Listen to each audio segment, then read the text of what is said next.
নমস্কার বন্ধুরা, আমার চ্যানেলে আপনাদেরকে স্বাগত জানাই।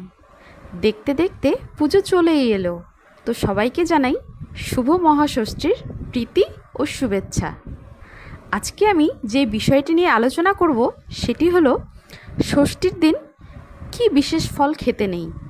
তো চলো বন্ধুরা, সেই বিষয়টি নিয়ে আলোচনা শুরু করি।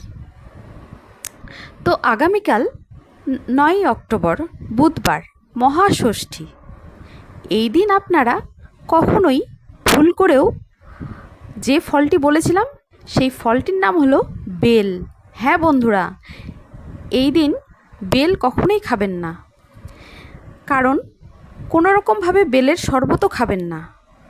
আমরা সাধারণত কি করি, অনেকক্ষণ উপোস করে বেলের শরবত খেয়ে থাকি, কিন্তু ভুল করেও এই মহাষষ্ঠীতে বেলের শরবত কখনোই মুখে তুলবেন না।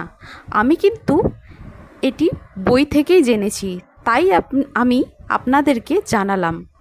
তো বন্ধুরা, আজকের মতো এইটুকুই।